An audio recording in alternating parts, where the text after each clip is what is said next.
Hello AOS fans, Robin here, back once more for a final, for now at least, Road to the Grand Clash video for you. And I will upload the sound files to SoundCloud if you don't want to watch it on video, because there's only a few pictures on here, there's not much to actually see, so you might just want to listen to it. Well, this weekend I went to my first ever Grand Clash, and well, let's just say it didn't go as I had hoped. As anybody who's been following on BCP, Best Coast Pairings, will have seen, but if you haven't looked, then I wouldn't recommend it. It's just not pretty viewing.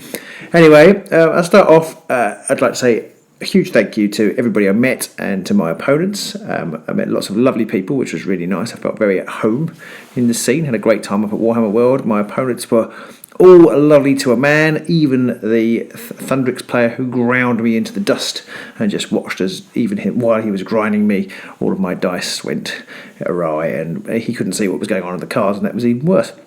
But yes, so thank you to all of those. They were all lovely and I had a great time. Also a huge thank you to and a hello to all our patrons who we met up there. It was really nice to put names to faces and chat with you guys and learn a little bit about the game and what you enjoy about the game. So that was really lovely. And also a huge thank you to everybody who came up and said hello, who watches the channel and enjoys the channel. Those kind of interactions absolutely made my day. It was really lovely to know that you all enjoy the channel, and well, I hope that you will keep watching, even though my competence is now hugely called into question. But at least you might learn how not to play. As you probably know already, and as I've suggested at the top of this video, the weekend did not go very well. My performance was pretty abysmal. And did I learn anything from this process? Well, I learned a few things. I suppose in the main I learned that I can go to a Grand Clash and enjoy it, and that's probably the main thing I learned, probably the best thing I learned, and that actually playing the game, keeping everything in order was fine. I didn't forget to turn over too many counters and things like that, and it's all fine. Everybody's very friendly, and that was all lovely. So that was good to know. What did I actually learn from my experience? Well, I think probably the main thing I learned is not to make changes to the deck at the last minute. My last practice session didn't go terribly well, and I wanted to try and mitigate that, and I think actually I just made things worse. I would have been better, I think, almost going right back to the drawing board and just picking something different. Which is ironic really, because it is making a change, but I tried to tinker with it. I tried to do something a little bit different, tried to catch people off guard maybe, but actually it just all went horribly wrong, and I too many things, relied on too many other things, which is not normally a mistake I make, but I did definitely make it this time, and so I just found myself struggling to get the glory, or when things didn't work, there was no plan B, which I suppose the other thing I learned is I do need a plan B. It's very hard under the lights, as it were, to change how you're playing. By the end of it, I was just doing the same thing, even though I knew it wasn't going to work. And I kind of need to get better how to get out of that. But actually, the deck that I built in the end wasn't good enough to support a plan B. So I definitely learned that. A really, really important thing, possibly the most fundamental thing I learned, is take a cardigan with you, because their air conditioning is freezing. It's like some sort of realm gate to the great northern wastes. It's really great that somewhere in the roof of Warhammer World there's a small part of the old world up there. I think they just come straight from Kislev or something. The air conditioning, absolutely shocking. I was freezing, I had to go and get my cardigan out of the car partway through it. Even on Sunday it was still cold even with that on, so so air conditioning is Arctic for those who get chilly, and it's good for you guys to know. And then sort of to go back to the deck, when I was making those changes, I knew that the changes weren't that great, and I thought, no, it'll be okay. And I think I probably should have listened to my inner voice. I woke up a couple of times early in the morning thinking, oh my god, the deck's not very good. And I probably should have listened to that and gone with it and not done it. So I think what I would say is, if you have a nagging doubt about your deck, then probably listen to that nagging doubt and change it. Or certainly I should. It was a nagging doubt for a reason. Following on from that is, when creating a deck, I probably should play to my strengths. Now, I know I had a big discussion right at the beginning, who should I take, and I was really worried about analysis paralysis. And now, having gone to a clash, I suppose I'm really less worried about that. And I picked the Hunt because I thought they were quick and relatively easy to play, in the terms of, we've only really got limited options, if you like. They're clearly not easy to play, although they did do very well. Played by the best pilots at the tournament.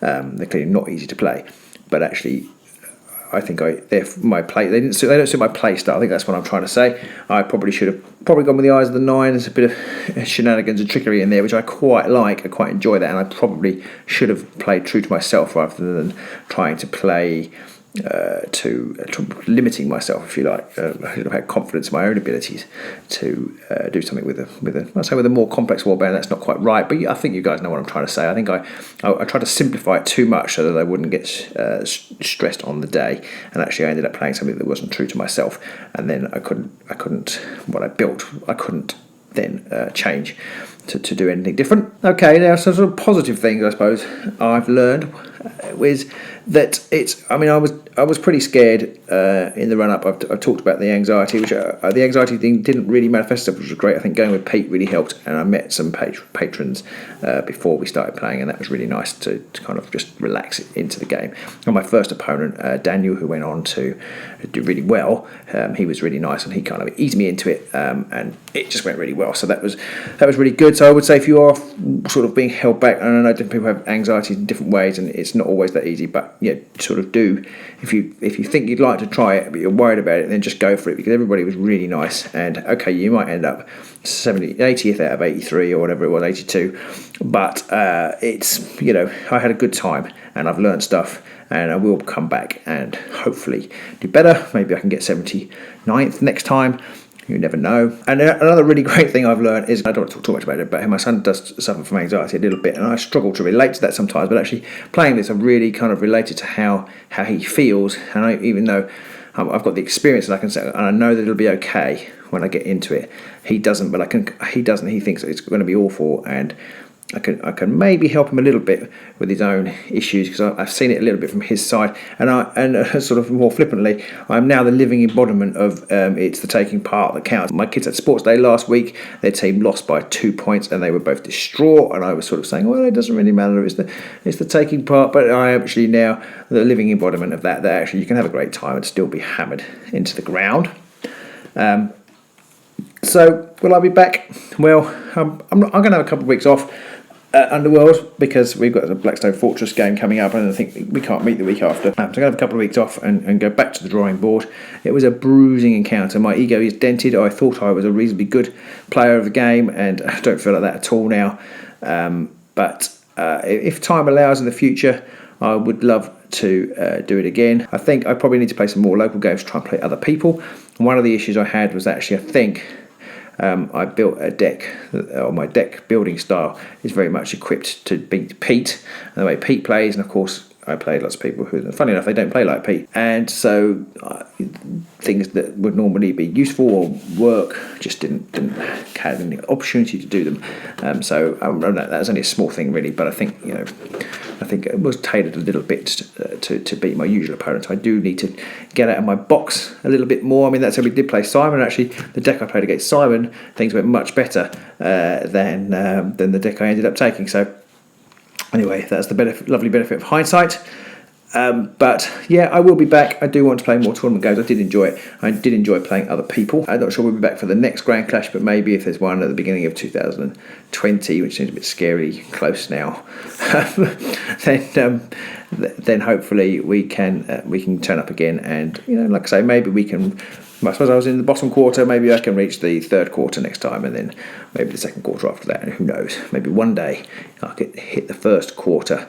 Having said that, 2-day Grand Clash is pretty brutal. I was exhausted after the first day, and I'm not sure how much I would like to have come back and played more games the next day. I mean, I would have done if I got into the last 16, but that would have been hard. And we'll hat my hats off to the people who did that, although most of them are much younger than me, so they've got more energy, but hats off to those who did that. I think in some ways, although the 2-day Grand Clash format is pretty good, I do wonder whether they need to move to a slightly different way of doing things with regional tournaments, kind of regional clashes, and then going up to a Grand Clash. The winners of that, or the top 4 from each of those, goes to the Grand Clash. Would be quite a good one, or maybe Heats at Warhammer World if they wanted to host it all at Warhammer World. But if they had regional ones, they could even pull in European countries as well. So you could have a British Grand Clash, and then you could have European Grand Clashes, and then bring those forward. And maybe even one day have a world Grand Clash with people being brought from all over the world to Warhammer World. I think that would be pretty amazing. And if they want to be the most competitive game in the world ever, or whatever their slogan is, then I think they need to do that. Just generally talking about the tournament, it was pretty strongly represented by Night Vault warbands. I think there were hardly any. I can't remember the stats, but Wigglehammer's got all the stats. Do check on Wigglehammer. That's brilliantly. It was great to read that on the night after I'd been to find out what had happened, because you kind of a bit focused on yourself and focused on what's going on around you. It didn't really get a wider picture, but it was really great to read the Wigglehammer report after the event. I know that the Night Vault warbands were much more strongly represented than the Shadespire warbands, and you'd expect that. And there were a handful that were significantly more represented than other warbands, and I think that's a shame. I did suggest something. They had a little form about how a feedback form, and I did suggest saying I don't know what everybody thinks of this. I don't know what everybody thinks of this idea. People I spoke to thought it was quite a good idea. I don't know whether Games Workshop would ever do it, but it would be really fun if you could qualify for the last 16. There are 16 warbands at the moment, so it's easy. When there's more, it might be more tricky. You'd have to change it a little bit, but you qualify for the last 16 if you're the top representative of your warband. So the guy who was the only Oryx player would automatically qualify for the last 16.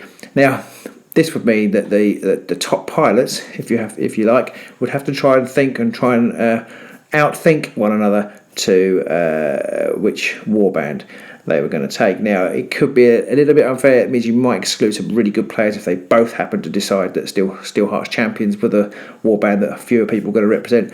And so maybe you could jiggle that a little bit. But I would like to see something that promotes people playing alternative, different warband strategies. And I think you could have the first day like that. So maybe top two, or I don't know how you do it, or maybe all the warbands and then a handful of best performers or something. I'm not sure, but I think that would be nice. If you play a warband that not very many people play, you have more chance of qualifying. And then probably for the second day, you could probably start again and pick whatever you like. I think would be the best way to ensure that there was a level playing field.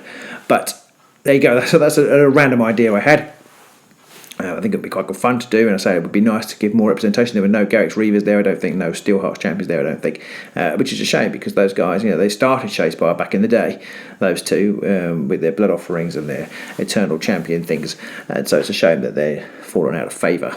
And it would be a good way of bringing up the Shadespire warbands, although from the Q&A afterwards, were very careful not to say that they were going to write them off, but they didn't say anything encouraging that would suggest that they have any plans to support them massively.